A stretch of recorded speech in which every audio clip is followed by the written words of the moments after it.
বিশেষকৈ আপোনাৰ সৰ্পদংশন বা সাপৰ লগত যিখিনি ব্যক্তি সাধাৰণতে সংঘাত হয় তেওঁলোকৰ ভইচ নাথাকে আৰু আপোনালোকে এই ভইচলেছবিলাকৰ ভইচ হৈ পেলাই আজি ধৰক মঞ্চত দুআষাৰ ক'বলৈ দিয়াৰ কাৰণে আপোনালোকক অশেষ ধন্যবাদ জ্ঞাপন কৰিছোঁ। কেলৈ ভইচলেছ বুলি কোৱা হয়? আজি ধৰক আপোনালোকে শুনিছে বহুত দিন আগতে ছালমান খানৰ বাৰীত এটা বিষহীন সাপ ওলাইছিলে। আমাৰ অসমৰ বাৰীত এইবোৰ বিষহীন সাপ ঘৰে ঘৰে থাকেগৈ আৰু সেই বিষহীন সাপ যিটো ওলালে সেইটো ডাঙৰ নেশ্যনেল নিউজ হৈ গ'ল। কিন্তু আমি যদি চাওঁ যোৱা বছৰ আমাৰ শিৱসাগৰত 3গৰাকী মানুহৰ মৃত্যু হ'ল সৰ্পদংশনত বেলেগ বেলেগ হস্পিটেলত। সেইখিনি কথা কিন্তু আপোনালোকে জানে কেতিয়াও নাজানে, কাৰণ সেইবোৰ প্ৰকাশো হোৱা নাই। এই যিটো সৰ্পদংশন যিটো হয় ইয়াৰ পিছত যিটো মৃত্যু হয় এইটো খুব আকস্মিক মৃত্যু হয়। সাধাৰণতে খেলি থকা মানুহ বা কাৰোবাৰ ঘৰৰ উপাৰ্জনকাৰী বা কাৰোবাৰ ল'ৰা বা ছোৱালী যি হাঁহিমুখে থাকে পিছদিনাখনে বা মুহূৰ্ততে তেওঁ নাইকিয়া হৈ যায়। আৰু এই যিটো সৰ্পদংশনৰ যিটো এক্সিডেণ্ট বা দুৰ্ঘটনা, এই দুৰ্ঘটনাৰ পৰা যিখিনি মৃত্যু হয় সেইটো সম্পূৰ্ণৰূপে বাধা দিব পৰা এটা মৃত্যু। আৰু আমি এইকাৰণে এইবিলাকক ভইচলেছ বুলি কোৱা হয়। আপোনাৰ ধৰক যদি মই হাতটো এনেকৈ যদি দিওঁ এইফালে যদি যায়, আমি তেওঁৰ ক'ত ঘৰ আমি নকওঁ। তেওঁৰ বাপেক আৰু ছোৱালীজনী আছিলে, বাপেকৰ সৰ্পদংশন হ'ল, হস্পিটেল গ'ল, কিন্তু তেওঁৰ মৃত্যু হ'লগৈ। চ' তাত আমাৰ ভুল আছে, ডেফিনেটলি আমাৰ ভুল আছে।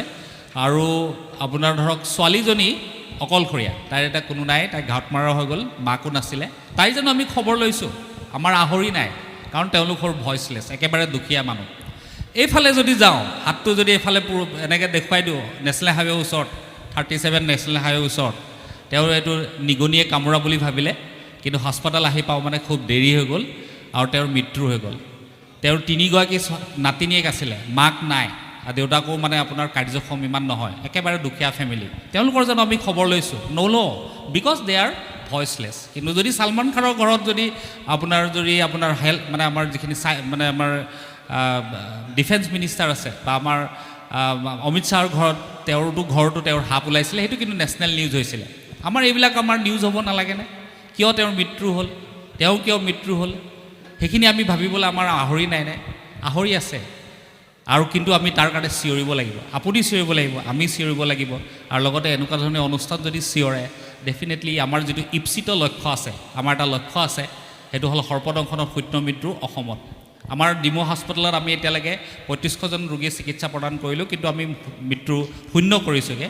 কিন্তু আমাৰ লক্ষ্য হ'ল আমাৰ গোটেই অসমত কৰা। আপোনালোকে জানি সুখী হ'ব যে 2022 চনত আমাৰ অসমত 150ৰো অধিক মৃত্যু আছিলে, কিন্তু এইটো আমি কমাই আমি 25লৈ কমাব পাৰিলোঁ 2025 বৰ্ষত।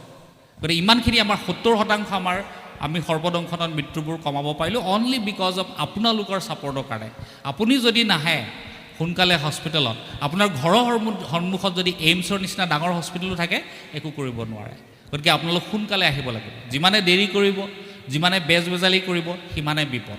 এতিয়া আপোনালোক যিহেতু ধিতাই পুখুৰীত আছে, আমি মানে যেতিয়াই আপোনাৰ ধৰক এইবিলাক অনুষ্ঠানবিলাকত যাওঁ, আমি গোটেই পৰিৱেশ আমাৰ সেই এৰিয়াবিলাকত আমাৰ কিছুমান ৰোগী থাকে আৰু সেই ৰোগীবিলাকৰ আমি উদাহৰণ দিওঁ। আপোনালোকৰ ধিতাই পুখুৰীৰ উদাহৰণ হ'ল আমাৰ লীলা মহন্ত।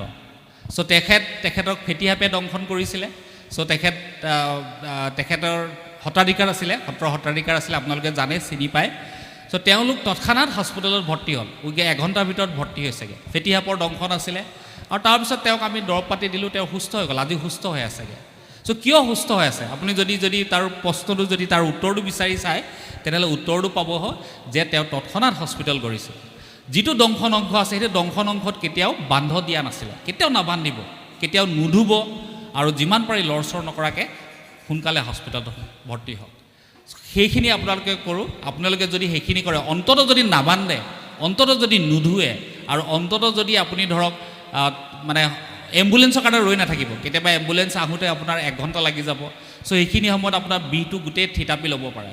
চ' সেই থিতাপি লোৱাৰ আগতে আপুনি হাস্পতালত ভৰ্তি হওক এতিয়া মই ইয়াত গম পালোঁ যে আপোনালোক 12 কিলোমিটাৰ দূৰত্বত আপোনাৰ ডিমৌ হস্পিটেল আছে তালৈকে যাব বাছ বিচাৰ নকৰিব বিষাক্ত বিঘিন এইবোৰ বাছ বিচাৰ নকৰিব সাপটো মাৰিবলৈ চেষ্টা নকৰিব সাপটো বিচাৰি উলিয়াবলৈ চেষ্টা নকৰিব আপুনি যদি কালাৰ যদি সাপটো দেখিব মানে ৰংটো ক'ব পাৰিছে সিমানো আমাৰ সাফিচিয়েণ্ট আমাৰ কাৰণে চ' সোনকালে গৈ হস্পিটেলত ভৰ্তি হ'ব আৰু লগতে আপুনি সেই সৰ্পদংশন যিখিনি আছে এই এক্সিডেণ্টবোৰ আমি বাধা দিব পাৰোঁ কেনেকৈ বাধা দিব ৰাতি টৰ্চ লাইট ইউজ কৰিব কেতিয়াও আপুনি আন্ধাৰত আপুনি খোজ নাকাৰিব আঁঠুৱা তৰিব আৰু আঁঠুৱা তৰিহে হ'ব আঁঠুৱা নতৰাকৈ যদি শুৱে তেতিয়া সৰ্পদংশনৰ চান্সবোৰ বাঢ়ি যায় এতিয়া যিহেতু খেতি বাতিৰ কাম আহি আছে এতিয়া ইয়াৰ লগতে আমি নতুন এটা আমি আৱিষ্কাৰ কৰিছোঁ এইটো হ'ল পানীৰ তলত নেদেখা বিষ পানীৰ তলত কিছুমান ৰৈ থকা পানী যিখিনি থাকে সেইবিলাকত আপোনাৰ ধৰক কিছুমান কীট থাকে সেই কীটটো আপুনি হুলে বিন্ধিছে বুলিকে ভাবি নাথাকিব শিঙি মাছে মাৰিছে বিন্ধিছে বুলি মানে আপুনি ভাবি নাথাকিব আপোনালোক তৎক্ষণাত হস্পিটেলত যাওক লাগিলে চাবোন পানীৰে সেইটো ধুই লওক